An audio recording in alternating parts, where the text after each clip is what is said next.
So, who knows? I'm sure you guys have all heard of Hinduism, but who has? Just give me 30 seconds. Like, what do you know? Like, any of the big ideas, their beliefs. So, in terms of Hinduism, I would love to hear about how in countries like India who would practice Hinduism. And by the way, India would practice all kinds of religions, Buddhism, Christianity even. But with Hinduism, I would hear about how they would really treat the cows like some kind of sacred property. And they would do all kinds of things with the cow other than eating it. Like, as a matter of fact, this is going to be really gross, but they even use the cow's waste materials. I'm going to put it at that to spare you guys, as like stuff like drinking tonics or like shampoo or something like that. It's pretty gross. Yeah. It's very gross. And I'll do you one better. No That doubt. still happens, and even outside of Hindu religion. So things that people would consider gourmet, like even some coffees, like seriously. Fertilizer. Yeah, we'll have elements like that in it. It's kind of gross. All right, anybody else? No? Let's go back to that first one. You go ahead. Okay. I was going to ask a question, like but Hinduism is made up of a bunch of different, like, singular gods, and it's like Brahmin. Am I saying that right? Mm-hmm. And it's kind of like a spiritual sense. Like, we're all spirit. We're gonna be gods, all that. Yeah. He's on ChatGPT.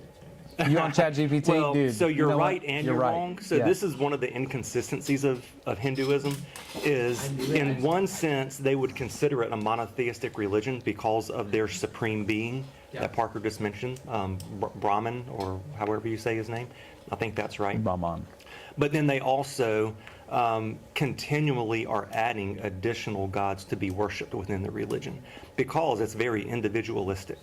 As a matter of fact, down to individual families, they will kind of determine things that would be worshipped. Yeah, it's actually really interesting because in India, if you ever go over there or if you talk to people who live there, you're right, every household, this is one of the things that we learned from mission stuff when we were in Tennessee. Every household essentially picks something to worship and adds something of their own. It's kind of fascinating because it could be, truthfully, it could be anything, right? It could be a family who worships the god of fertility and then they want to add in something else to be worshipped.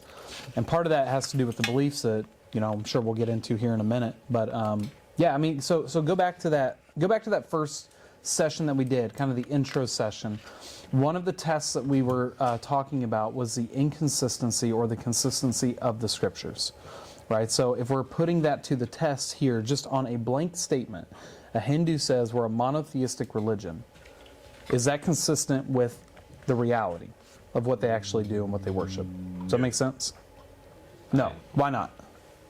It makes sense about why it wouldn't make sense. And the reason so is because what really kind of got me was the idea about how a person can end up, when they end up perishing, they can end up being like their own spiritual god. Mm-hmm. Any of y'all have seen Bruce Almighty? Oh yeah. A person cannot handle that amount of power. So then to that, is it a monotheistic religion? No, not really. What would we classify that? Right? Polytheistic. Polytheistic, right?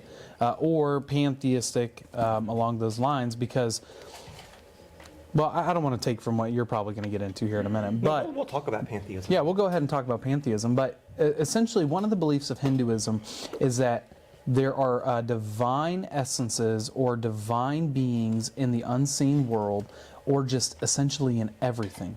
Right? Like there's this background divinity that is kind of unmanifested. You don't see it physically, but the God is there. Right? And so it's that idea that pantheism says God is in everything.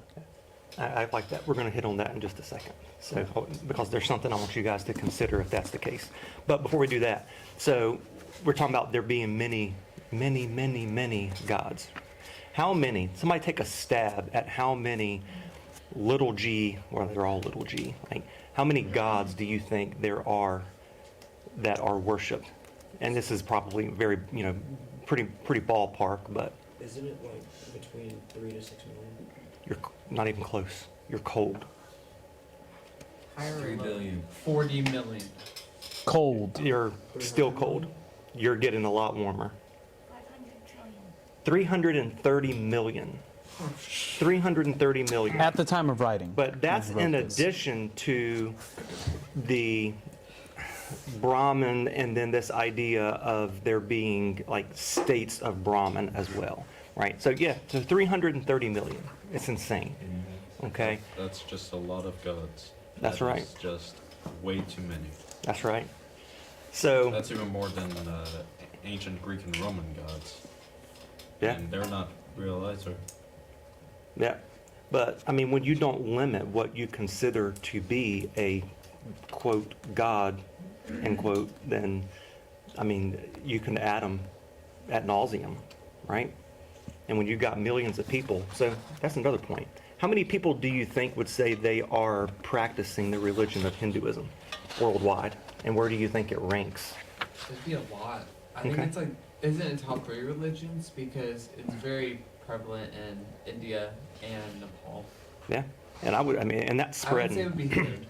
That's spreading. It would probably at one point in time would have been considered a very Eastern Yeah. kind of religion, but I wouldn't consider it Eastern anymore. I mean, you can go tomorrow morning at 5 a.m. and probably find a place to do hot yoga, and you're doing some of the things that they practice, right? Is this So Ramadan? This is a Ramadan No, religion? that's Muslim. No, that's Islam. Okay, that was Yeah. last week. that was last week. Okay. Yep. Yeah. So 900 million is roughly what the book says when it was written. I bet that's a lot more. I think so. It's probably grown so. since then. And you're right, Parker, it does rank as the number 3 religion worldwide as far as number of practicers. Is ChatGPT helping you out? Christianity and Islam. Yeah. All right, so pantheism. Yeah. So there's got to be a Star Wars, at least one Star Wars geek in here. Right? So I'm not a Star Wars geek. I've seen it. Ryan loves Star Wars, so he would be much better to kind of talk about. Are you a Star Wars fan? I am a Star You are a Wars fan. So Yeah. that's generally what pantheism looks like, right? So what do they call that in Star Wars? May the force be There with you go. Say it with some unction. Force. That was pathetic. So here's how here's how the book describes it. The book describes it as there is an eternal being, right, Brahman, and he did create. So he created the universes, multiple universes, and he is kind of the central being. And as he creates, they describe it as a spider web. And as the spider goes out, he can expand the web. He can create new parts of the web. But what is that spider always connected to? The Brahman. He's connected to the web, right? So while he's creating, he's also still a part of. Does that make sense? Now, I want you to think about that versus how God created in the Bible. So kind of contrast those a little bit if you can. And there's a point. In other words, are we connected to a spider web? And is God connected to that spider web? Yeah. Sir? So the thing is with this ideal is that first off, with the creation of multiple universes, as you mentioned with Brahman, it said in the Bible that God created the universe, not the universes. Though I would believe that there might be like alternate time periods and all that. I think the universe is just a very big mass sea of all kinds of possibilities that God created, and he lives outside of that because he created it and he was all infinite. Mm-hmm. He doesn't have to be connected to the web. He created it. Can I ask you this then? Yes, please. Because it's not. You're totally right. Could we say that God is God if he was not outside of time and space? Time being right? Where we find ourselves in history and space being anywhere in the universe, which is the essence of his creation, right? So if God exists purely within and not outside of that, is he God? No. Why not? Because it makes it like a finite godism. That's limited to one thing. Yeah, right? There's some finite characteristics, some limitations that go on here. That's actually a fantastic, fantastic observation. So when we think about Brahman being the one who exists within this and everything is connected to him, I mean, there is an aspect of understanding here that he is essential to creation in the Hindu religion. But he's essential in the sense that he is not outside of creation. Does that make sense? Right. You're connected to him because he is also connected to you. Good? Yep, 100%. And another thing is that if Brahman had created multiple universes, yet he's within that creation, who made him? Right? Like, how was he made? He Well, wasn't. Exactly. And they consider him eternal. And you go back to the assumptions here too, right? Is that you assume at this point that he is eternal. There's another belief with the universe that exists that it is an endless cycle of recreation, of new orders, and then of things dissolving and going away until Brahman recreates again. I mean, this is why the belief about karma and reincarnation is such an important thing for Hindus. Is because if the universe is consistently going through this recreated order, dissolving and then being created again by Brahman, right? What you do in this life has an effect on your next life, because in the next life you never know, that could be the new created order and you're eventually going to come back as something different, right? What kind of assumptions are you making here about the history of the universe? Big ones. They are pretty big ones, no doubt. All right, bud. Right. And that's actually Brahman, so they would actually look at it as him being triune as well. And I'm trying to find it in the book where it actually said that. But he exists in three separate sort of persons that are responsible for what Matthew's talking about. Right? The creation, Right here. the destruction, and Right here, his ontology, or his being, who he is this. It's the concept of these three worlds. Correct me if I'm wrong, but that's where I think you're going. The concept of three worlds is popular. It includes the world of the living, of the dead, and of the spirits, or the supernatural. There is no separation between sacred and secular. Hindus believe in the unity of all creation.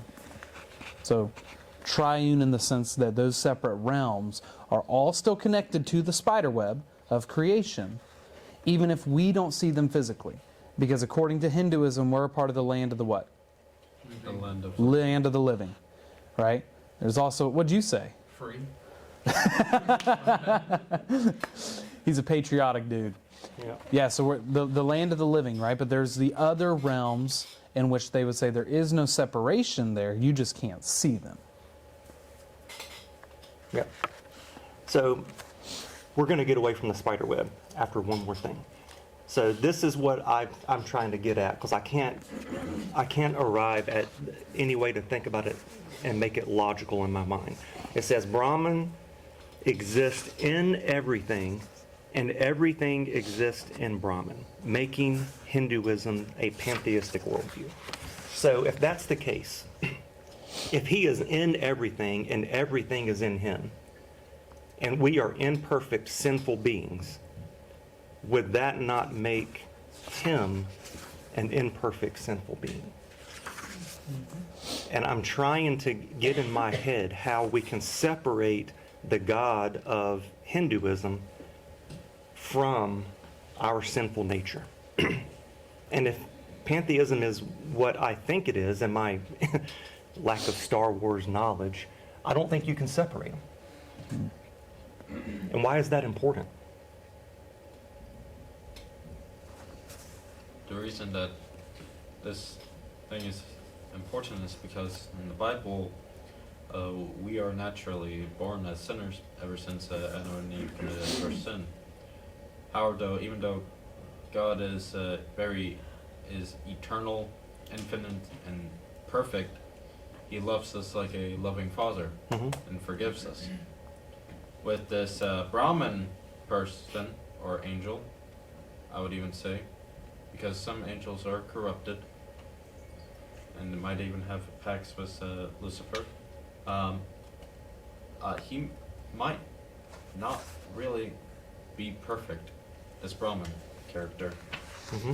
and he may not be forgiving as well, Okay. or at least have like some kind of price to it. Right? What are your thoughts? Repeat your question for me.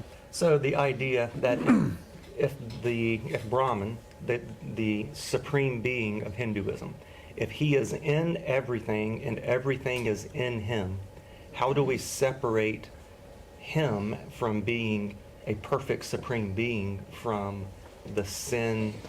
Even though I don't know, they would, I think they believe in sin. They just look at it differently and maybe call it some different things. But how do we separate the supreme being from evil, from sin, from what we would call flesh? Mm-hmm. Like, because there is no separation. Yeah, I mean, in the way that I'm thinking about so theism. the way to understand this, I think, is to ask the question about Christianity, okay? So let me ask you this. Can good exist without evil? No. There. Well, let me ask it again. Hold on. Let me ask it again. Can good exist on its own without evil? Yes. Yeah. Yes, Evil is just the it lack can. of good. All right, so one of the definitions of evil is that it's a lack of good, right? But why is it that according to the Christian worldview, we can say that good exists on its own outside of the existence of evil? Because God always existed before creation. God has always existed before creation, which also means that he is what? Outside of creation. He is an objective standard by which we all view the world, okay? When you think about Hinduism, and you think about, and the other interesting thing about Brahman is that they view him as an impersonal being. Mm-hmm. He is not a personal being, he is impersonal. Do you know what I mean when I say that? He's not really tied in with the with his worshippers. Like he probably doesn't really treat them with that much love and forgiveness. Yeah, I mean, certainly. Yeah, it's like the God in the Bible is described as like a loving God and a forgiving God, and like Abba, our Father. But when you Mhm. look at Hinduism, it's kind of just like this God that created everything but doesn't really care. Sure, yeah. I mean, everything's just kind of set into motion, Yeah. and then he's there, and maybe he recreates, and things dissolve eventually, right? But at the end of the day, he's an impersonal God who separates himself while also trying to be involved almost by essence in everything in the world. I mean, you see how confusing this is? Kind of, it seems like a spiritual control freak. In a sense, but So, I'd ask this question too. I mean, going back to him being is he an imperfect or a perfect supreme being? I'd ask this question too. Can an impersonal God, if he is truly impersonal, can an impersonal God reveal things to us in a personal way? no, Why not? because he's an impersonal. He's not personal. To Is that a contradiction then to say that an impersonal God can reveal things in a personal way? Yes. 100%. So let's contrast this again to creation. You can cut me off if I'm taking us away from where you're trying to go, but if you're I good, have no direction. good. We all have no direction today. I'd like to follow them where they take us. That's fine. Totally fair. So let's go back to creation then, okay? God created us in what? Y'all are saying it. Say it with unction. His image. His image, right? God created us in his image. How is this different than Hinduism? Right? To say that God is in you, how is it different to say that God created us in his image? Graham. So, in a biblical sense, we're like a reflection of God, Mm-hmm. but in Hinduism, it's Keep going. I'm listening. I'm pulling over the whiteboard.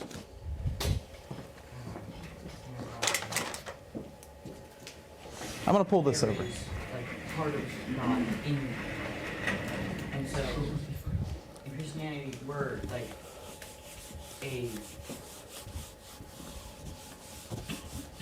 we're a worse version of God. I see how you're trying to describe this here. That's okay. All right. Aiden.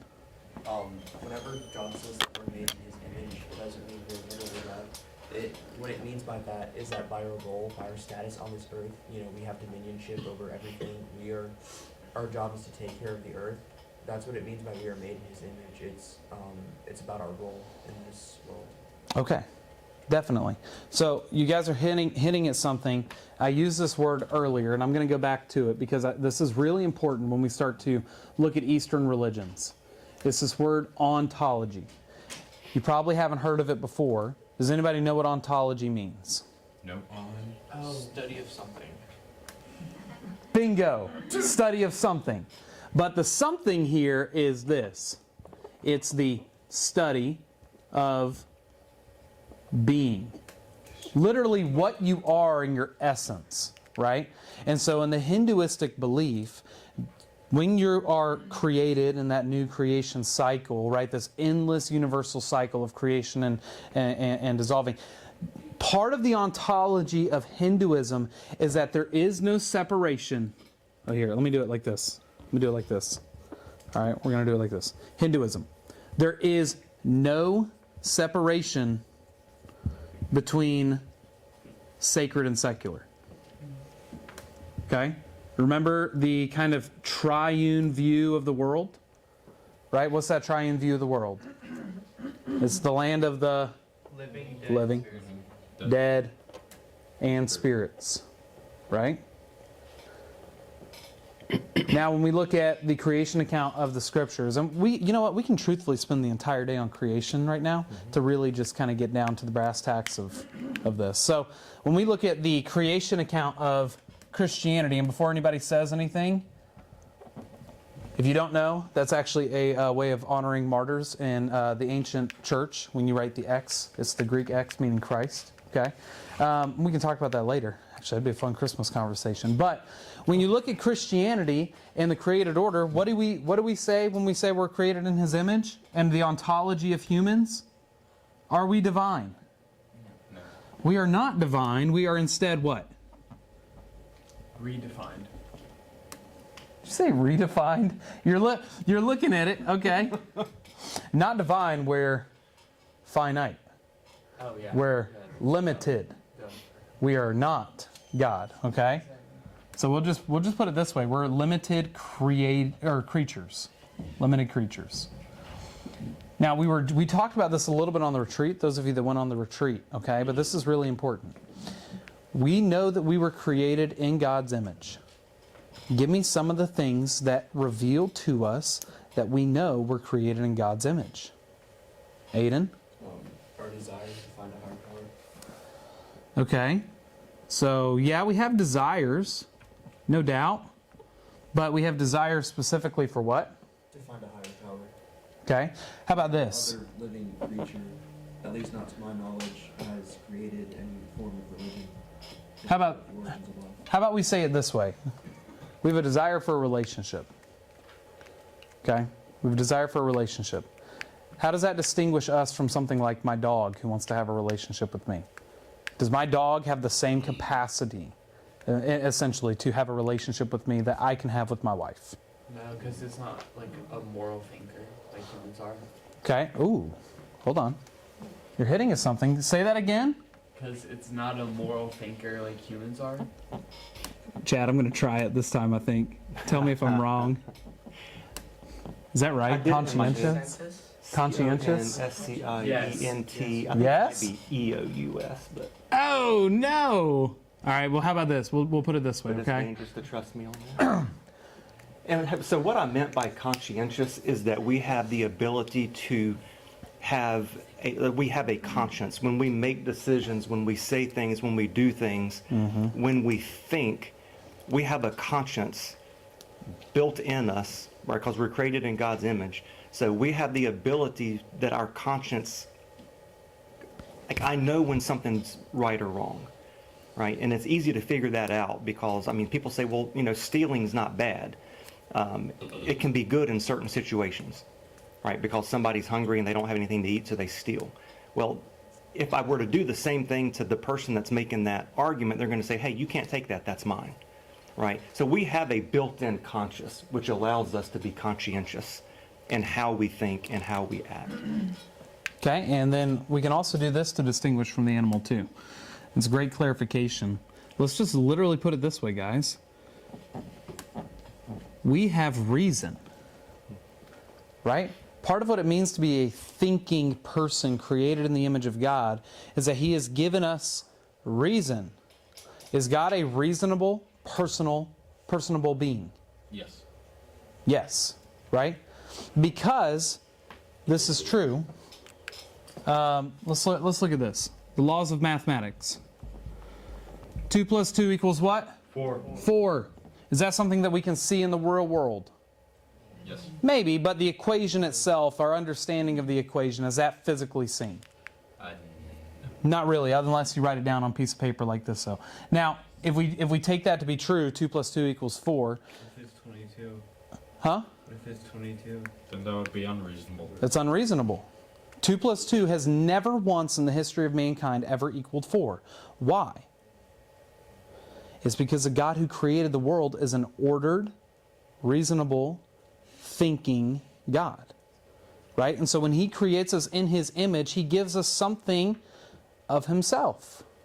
Not in the same divinity, right? Because none of us are divine in our being, but we have dominion over the world, and part of the way that God has created us is giving us reason and logic. Right? So if I said, I used this example on the retreat, but those of you that weren't here, okay, is it logical for me to say a watermelon is... No, I don't want to use that one. I don't want to use that one. I used that one for something different, didn't I, on the retreat? Okay. And it wasn't a good analogy either, I'm sorry. Oh, excuse you, sir. Excuse you, throwing shots here this early. Okay. Well, let's use the example I mentioned a minute ago then, okay? If a God is impersonal and that God cannot change, can that God therefore then give personal revelation? No, it's illogical. An impersonal God will always give impersonal revelation. But a personable God who loves you, created you for relationship, wants to fellowship with you, when He reveals stuff to you, He does it in a personal way. Is that a logical statement? Yes. And how do we understand that? Simple comparison with the situation of 2 plus 2, which everyone should know is 4. Mm-hmm. And we also know that God is divine while we are not. We desire relationships. We have conscious and moral values and reason. God also is interested in relationship. He has great, significant amount of morals, and He is very reasonable. Yep. And He made us in His image. He made us in His image so that we could understand through reason, but so that we could also what? Morally live our lives. He made us with a reason to know that murdering others is wrong so that we would not go out and murder other people. Correct? Correct. We know good things because God has revealed good things to us. Does that make sense? Correct. Okay.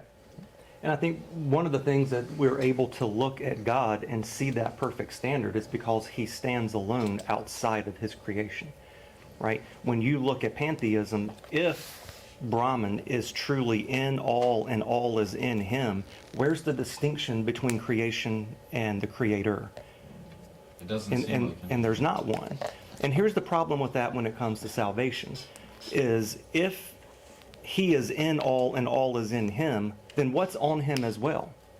Like the good is in Him, but what is on Him as well? What is He tainted by? He's tainted by the bad, right? What we would call sin. So when we look at Christianity, what does it say that Jesus was able to do on the cross with our sin? It's that He was able to take it on, right? Meaning that it was never on Him to start with. Does that make sense? Yes. So He was able to take on something that was not a part of Him in any way, shape, or form. Does that make sense? Correct. So if you look at pantheism, there is no taking on of something that he is going to be my substitute, right? That he is going to take on something that he's going to remove from me and put on himself. That makes sense. So it just doesn't add up. I'm going to hit on that too, just for a minute, okay? If God is a reasonable God and he is the standard of good, he's a personal God who's revealed this to us. One of the ways in which we can know things are morally wrong, okay?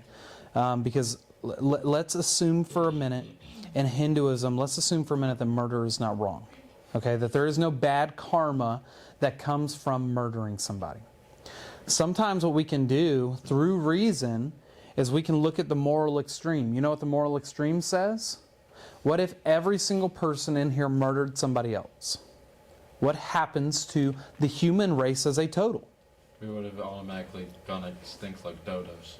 No, it divides by 2. It divides by 2. But you keep going, right? Like, if there is nothing wrong with this, and this is all we do, Infinite reduction. infinite reduction until we disappear.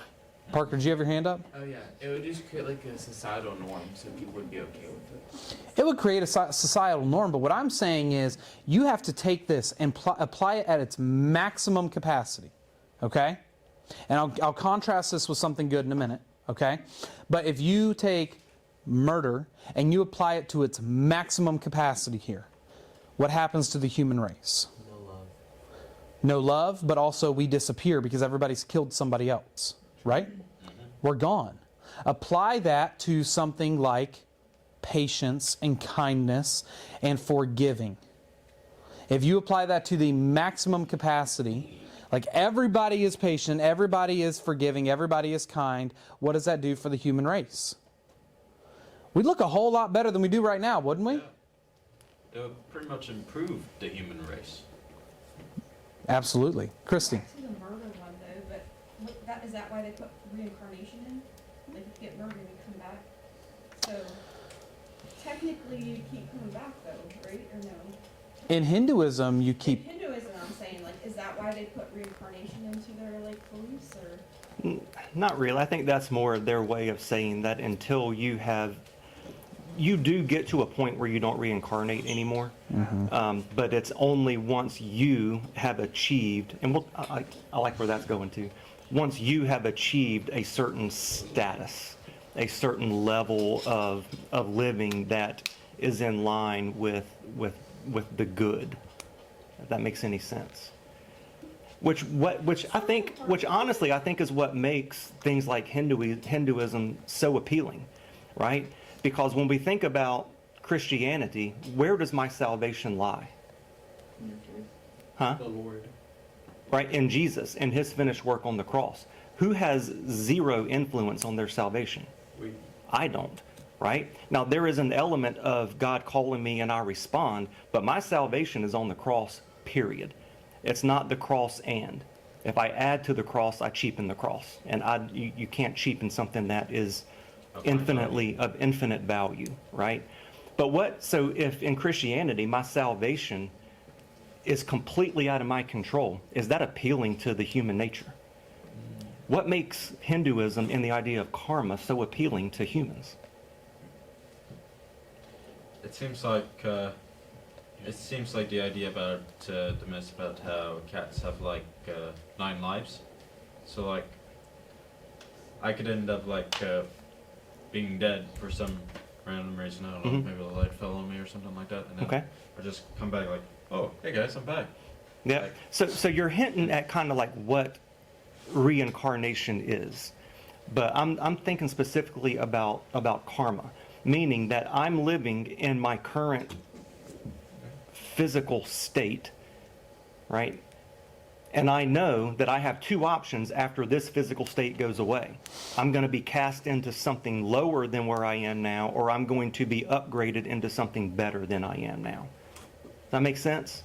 But who gets to decide ultimately what I do in order to try to achieve that next level?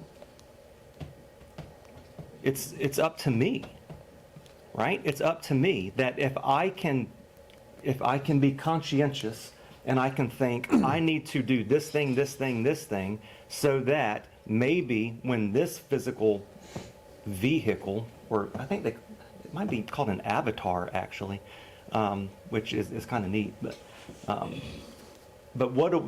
there's an element of me that gets to dictate what I go into next, if I ascend or descend into something lesser. And I think that people like that because they're like, oh, so if I go meditate every day, right, and focus on the good, and if I leave my meditation and I go and I help somebody, and if I think my scale might tip to the point where I get to go from, you know, a Ford F-150, you know, to a Lamborghini. I don't know if you can call that an upgrade. Like, I think pickup trucks are the ultimate, but you get the idea. I don't want that to be in my hands. How is good defined in Hinduism? It's called punya, I think, and there are like rules with it like that. That's a good question. And then Because it's not.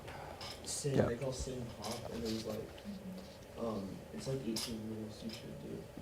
So I guess I could So, So I don't think it is defined. And here's why I think that. Because Hinduism, I don't think, is a religion, right? I think Hinduism is a lifestyle. So I'm going to read something real quick that will hopefully clear that up.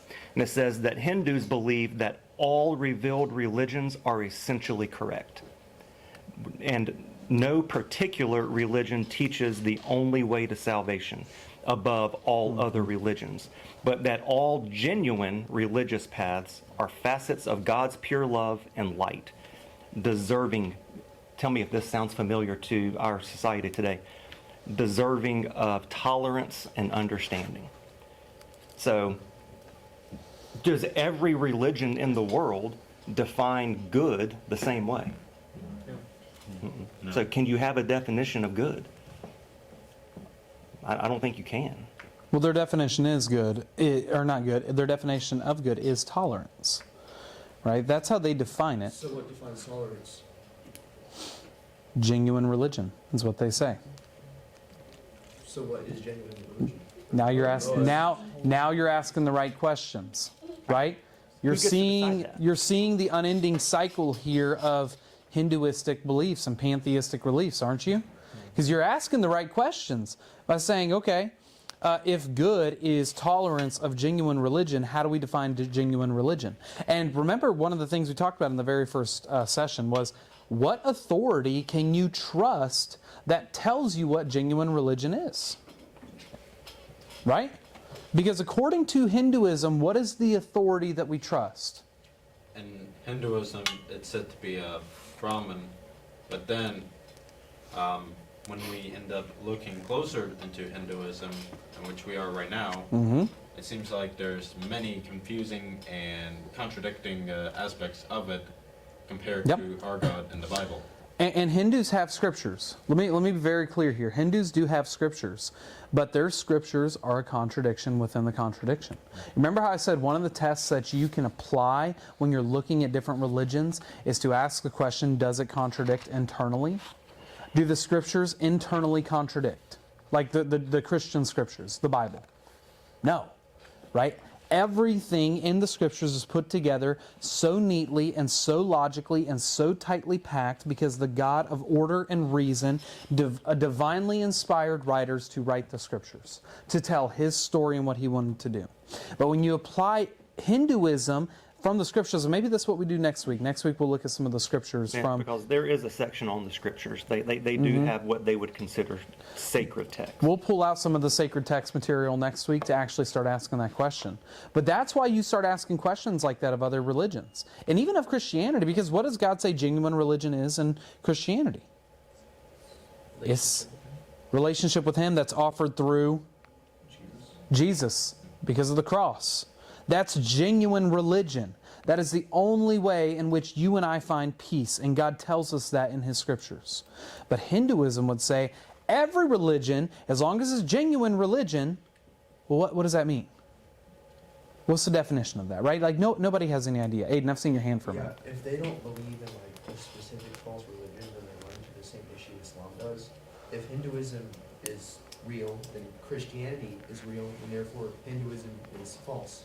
You know? is it a contradiction? Yes. 100%. That goes Right. all the way back to our talk about truth. And I was going to get there with that, because when you look at all world religions, and again, how do I determine which ones are genuine? I have no idea, right? But I would assume that there are probably going to be a lot. Does that make sense? So I don't think it's possible to take Christianity and put it against any other religion and not find at least one contradiction between the two, where one says A and the other says B at the same time in the same relationship. And because of that law of non-contradiction, can that be an either or a both and? It's either or, 100%. Parker's laughing. Are you laughing at me? Okay. Yes. Are you laughing at Chloe? Yeah.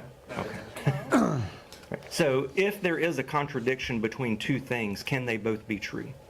No. Okay, so this idea that Hinduism says that any genuine religion can coexist and be of equal value with the other, that's illogical. It makes no sense, right? And that's the way that this stuff works for me. Like, I'm not good at getting in the weeds, right, and getting down into these like crazy philosophical ideas, but what I can see are the things that are obvious. Right? And if I can eliminate something based on something that obvious, then I like learning the other things, but I can erase the idea that they could both be true right off the bat. And I don't even have to go read a whole lot about it to know that I can eliminate one of the two. And what we can do after we do Hinduism too, just so you guys can have a resource or something as far as our scriptures go, the Bible, we can take a week or two and actually do something like, why is the Bible reliable? Why can we trust the Bible? Because I think there are a ton of both extra biblical and biblical reasons why we can trust the scriptures. So if y'all want to do that after Hinduism, before we get into whatever comes after that, we totally can. Because I think that's worthwhile. If you are going to point out that the Hindu scriptures are illogical and that they do not actually follow in line with reality, you have to also be able to back that up and give somebody a reason to say, this is why the scriptures are trustworthy. Right? So we'll do that when we look at it again. I do just really quickly, just kind of on the practical side of the difference between Christianity and Hinduism. Okay? Let me ask you guys this. How do Christian societies treat the poor, women, and just in general, anybody who belongs to a church? How do Christian societies, or how ought they, according to the scriptures, treat one another? Good. Do what? I heard somebody say something. Good. Good. Okay. With care? With care. Okay. Do we show preference to anybody? Like, am I supposed to give preference to, you made eye contact with Lily, right, over Zach? No. Right? That is actually a command in the scriptures that I don't show that kind of partiality and preference. Now, in Hinduism, you guys have heard of the caste system, right? Is everybody familiar with that? I think so. I think I've heard of it. Okay. So, if you're not sure and if you don't know, here's what the caste system is. It's actually based off of this idea of karma. What you do in this life becomes your reality in your next life. If you do something bad in this life, then you are going to be lowered to a lower status of society. And so the last church that I was at in East Tennessee, our pastor went over to India every single year to train pastors, but they also walked through the slums. Let me share with you how they view the people in the slums. They view the people in the slums, so the super poor living in mud huts, this kind of thing, okay? They view them as people who are deserving of Brahman's judgment in the next life. Therefore, you don't go in there and give them any help. So our pastor would go in with some of the Indian pastors with blankets, with water, with different food items. And you know what would happen is that some of the radical Hindus would come in and drive them out of there with force sometimes, because they were offering help to people who didn't deserve it. Their living conditions were this. They lived in mud huts. Part of the mud that they used to build these homes, guess what most of the like mortar material was? Dung. It was poop. They lived in poop homes. You know what most of their cookware was? Go ahead, take a guess. Wood. Poop. Not even kidding. They cooked their food on poop skillets. Okay? So when we're evaluating these different religions, number one, we know what God says about how we should view other people, that we don't show partiality and preference. But then you look at something like Hinduism that says, no, actually, if you are in the slums, you're born into a family in the slums, you're deserving of that, and nobody should offer them any sort of hope and grace and care. Totally different worlds, right? Aiden, I've seen your hand for a minute. Doesn't that like also contradict like that idea in and of itself that you should help out lowly people because they deserve Brahman's judgment? Doesn't every Hindu deserve Brahman's judgment, whether or not it's good? So why are all Hindus treating each other badly instead of just the lowly ones?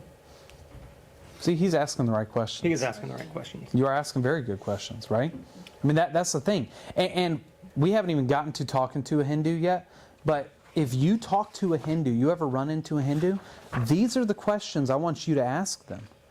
Because I want you to try and show them that, man, there is something about your religion that's just not reasonable, and you following it means that you're living in chaos instead of order.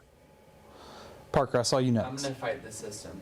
Fight the system. Come on. As a hypothetical Hindu, All right. I would say that I wouldn't necessarily deserve judgment if I'm in like the upper class and I'm like having all the wealth and everything because of like reincarnation. If I get reincarnated into somebody that's successful, that means in my previous life I did good things. But for the people in like the lower sector of life, because they got reincarnated there, they're bad people and they deserve Raman's judgment. All right, hypothetical Hindu. Let's go back to our first session real quick, okay? All right. How do you know that? How do you know what you are saying is true? Because you're obviously basing it off of an assumption. You know what I'm doing as well, and I would cede this ground as a Christian, as I would say, I'm basing the fact that creation happened in 6 days off of a very big assumption. But I'm basing it off of an assumption from the scriptures of a God who is an ordered God, a logical God, and who has revealed His Word to us in a very precise way. So my tests for determining what happened at creation and in the prior worlds is actually about the consistency of the God who is supposed to be outside of creation.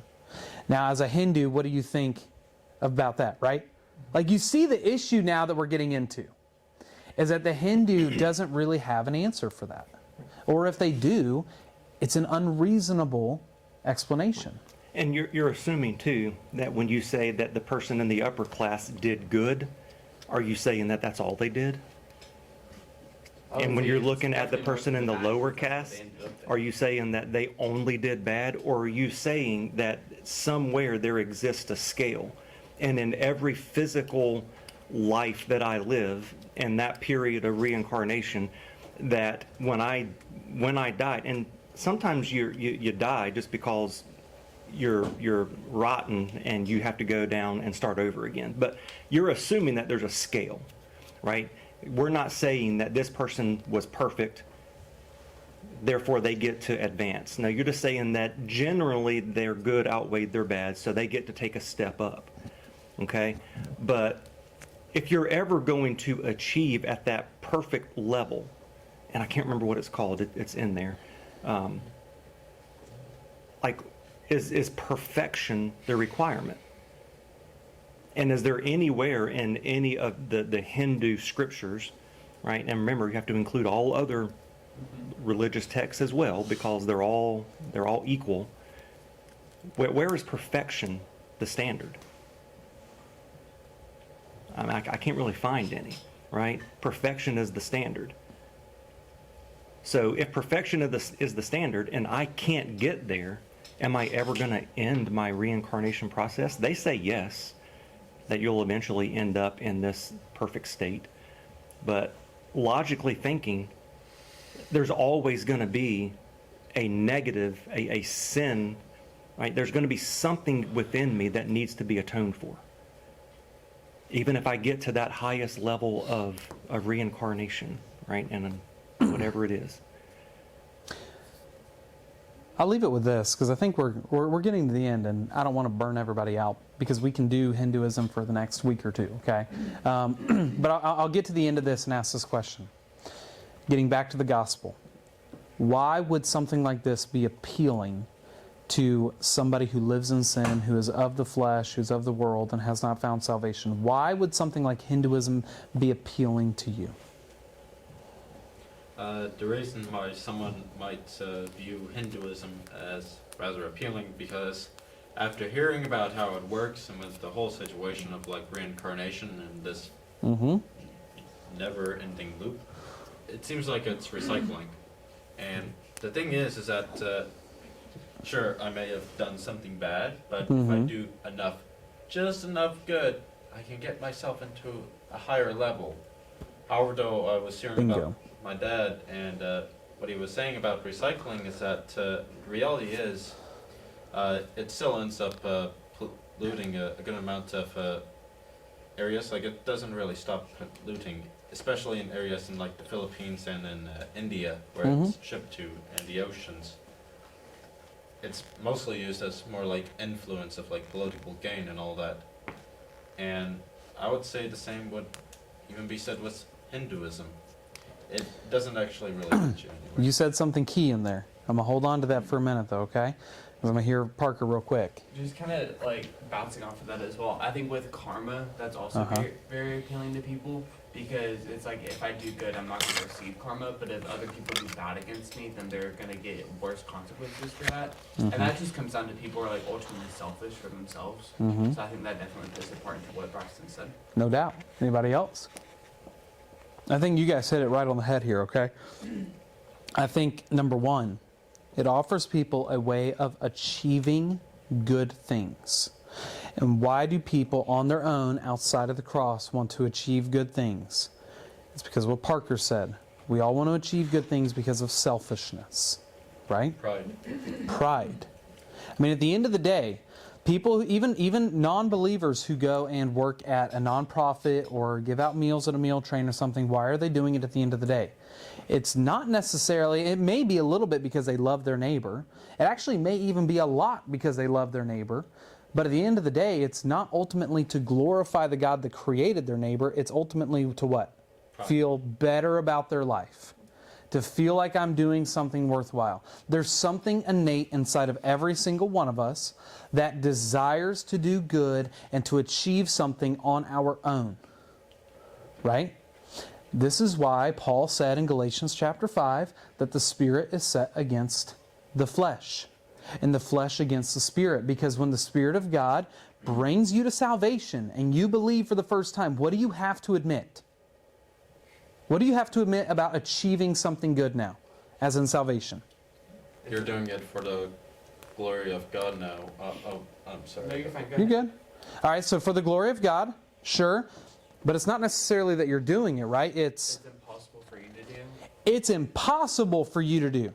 This is where the hope is of the gospel, because in the Hindu life, even if you show them that it's completely unreasonable to believe this and live this way, what you're also trying to show them is that there is hope and a way out of trying to earn this special status that Chad is talking about at the end of all day.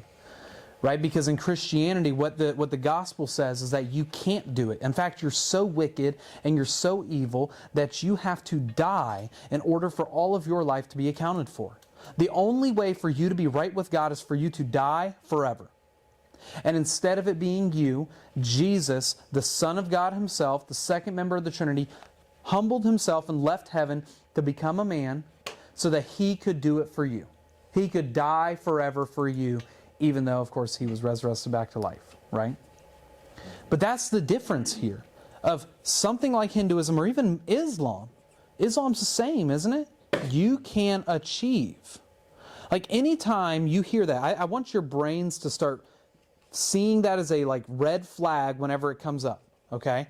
If you hear somebody positing a belief in an idea that you can do something in order to earn God's favor, I want you to stop for a minute and go, hold on now. What are you saying? Right? Because if you're trying to earn salvation and you're trying to earn paradise, you're never going to get it. But when the gospel sets you free, now what you realize is I can do good things, but I'm doing these good things by God's power and for His glory. It's no longer about me. right? The reason why you and I might go to a food bank as a Christian is ultimately because we want other people to know the God that created them and to care for their physical needs. And I would make the argument that as a Christian, the only reason that we really go and take care of people's physical needs like that is because it offers up, or the only, not the only reason, but the biggest reason why we go and take care of physical needs like that is because we also want to take care of the spiritual needs too. If all you're focused on is the physical needs and nothing about their soul, you're doing absolutely nothing for that person other than giving them a temporary place of care. Right? Zach, what you got? So is the land of the spirit only for like the gods, or like how would you interpret it? Is that, I see, okay, I need to go back and look at this again. Is that where once you've reached their version of enlightenment that you live is in the land of the spirits? Yeah, actually, I was just looking at that a second ago. We don't have time to get into it. It's going to take us beyond our time, but we need to remember that we need to pick up on that because of the idea that of what their salvation, what sin looks like to them, what salvation looks like to them. Because there is an ultimate, I guess you could call it an end, when you look at Hinduism. But here I want to leave you guys with one thought though. So who is it that does the speech? And I can't remember which category it is, but I think one of the Jacobs girls, or is it the Jacobs girl, does it, and it's about the statistics of young people walking away from the church, and it's 70%, right? So is it possible that when you think about kids that are in the church, and they grow up in the church, and they sit in these youth groups just like you guys, why is it that 70% of them, once they leave home and go to college or into the world, they walk away?